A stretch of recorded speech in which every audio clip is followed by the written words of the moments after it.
Bismillahirrahmanirrahim. Assalamualaikum warahmatullahi wabarakatuh.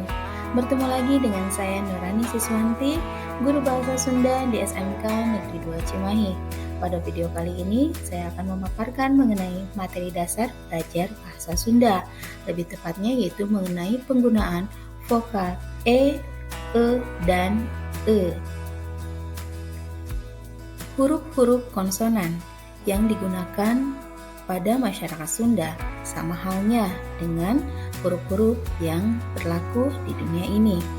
Namun ada yang menjadi pembedanya yaitu pada huruf vokal, di mana pada huruf vokal di bahasa Sunda terdapat huruf vokal e yang dibaca jelas e, yaitu huruf e yang menggunakan garis di atasnya, kemudian samar e yang dibaca samar e, itu ditulisnya seperti e biasa, dan e jelas, yaitu e yang menggunakan huruf u di belakangnya.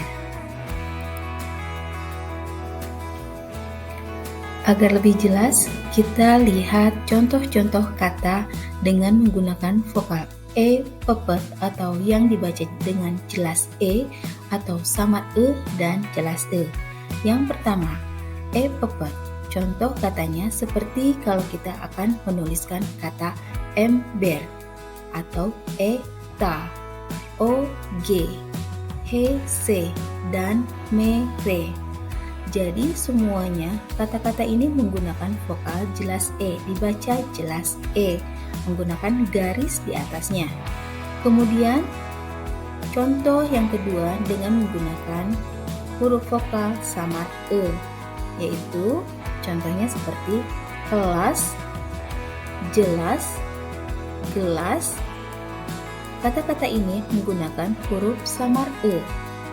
Dapat kita bedakan ketika kita menuliskan huruf kelas tetapi menggunakan e pepet atau e yang menggunakan garis di atasnya, itu akan dibaca menjadi kelas. Begitupun dengan jelas, jika dia menggunakan e pepet atau dibaca jelas e, maka dia akan dibaca menjadi jelas. Kemudian sekarang contoh yang ketiga adalah contoh kata dengan menggunakan vokal e.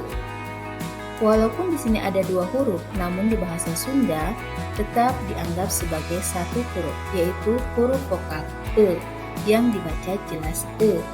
Contoh penggunaannya pada kata hidup.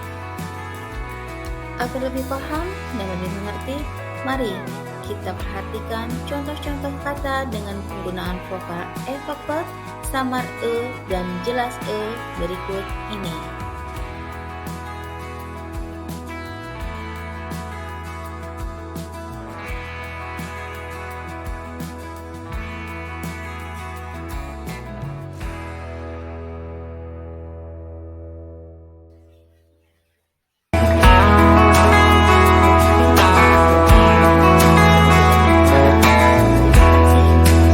Assalamualaikum warahmatullahi wabarakatuh.